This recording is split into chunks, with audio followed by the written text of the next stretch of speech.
Um, Obviously one of the younger players in the league, but what are your thoughts about this sunset season and giving something to the fans, but also maybe balancing that with the excitement about what's to come next year? Yeah, I'm super excited that this is our last season in Connecticut because, we got something to play for outside of ourselves, outside of a championship, outside of a playoff berth. It's more meaningful for us this season. Obviously, I'm a bit sad, especially going to UConn for 4 years, playing so much basketball here in the state of Connecticut. So definitely a bit sad, but it's exciting for the impact of what women's basketball has had across North America and what's to come. But, these are my people, these are my family. Mohegan Sun has given me so much that I've given it, so it just means the world to me. What do you think you'll remember most about Mohegan, whether it's a college memory or something that's The wins. That's what I'm going to hold near and dear to my heart, the wins. A lot of Big East tournaments were held here. A lot of Big East championships were held here for me and my teammates, so that's what I'm going to remember most. But also coming back here and playing my pro season here. I never really thought that would be a possibility, but to get that opportunity and to embrace it has been so fun. Leah, you stand for the fan base, and you've seen it for years now at UConn and here, like how passionate they are about women's basketball, and they're not going to be like a team after this year. Yeah, for sure. I feel it most when I interact with the fans, either pre-game or post-game, and they just pour all their love and passion into us and how sad they are that we're relocating. But as I said, it's just a bigger motivator for us to play with pride, play for somebody other than ourselves.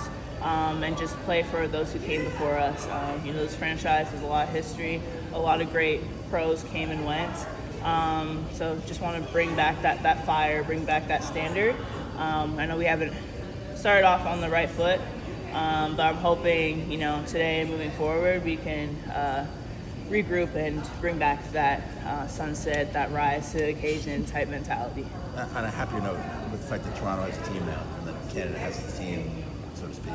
Yeah, I'm super happy about that. Just the growth of our league, as I said, but also the growth of international basketball.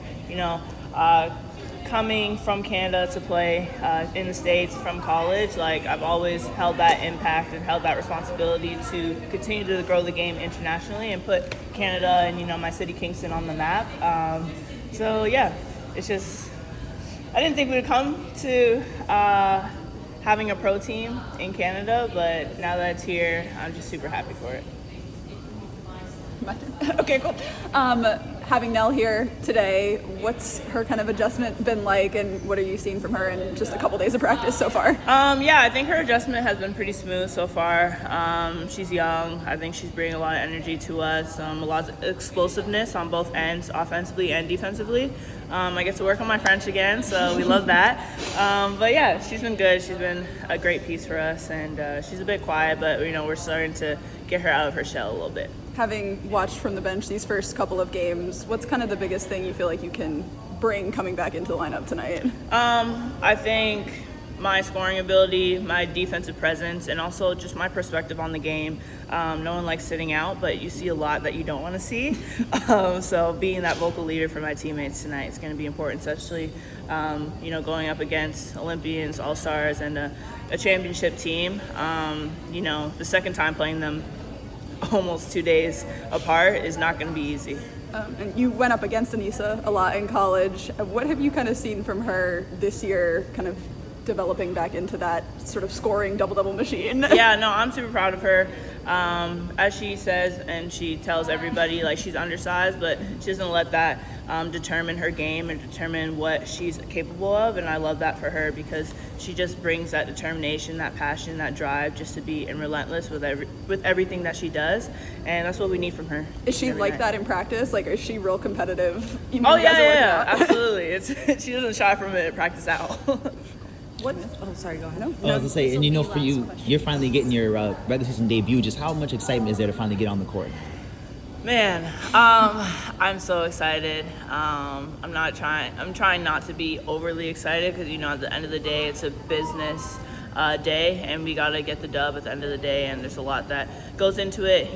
As I said, going up against elite team like Vegas. But you know, I'm excited for myself. My teammates are excited for me, and coaches are excited for me, and I'm just excited to finally be back out there on the court and being an impact for my team, whatever they need of me. It's hard to do that from the bench. You can only do so much. So yeah, I've just been praying a lot. You know, observing a lot, and I feel ready. I feel prepared. Aaliyah, what is your knowledge of the Houston Comets, the history in Houston, and maybe any excitement that you have about being part of resurrecting that?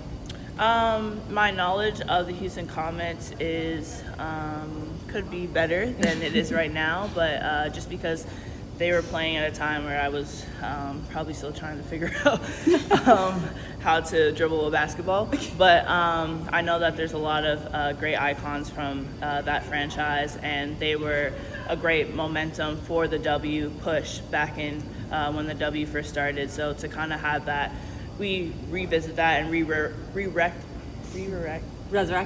that. Sorry, it's been a long one. The same thing. Resurrect that.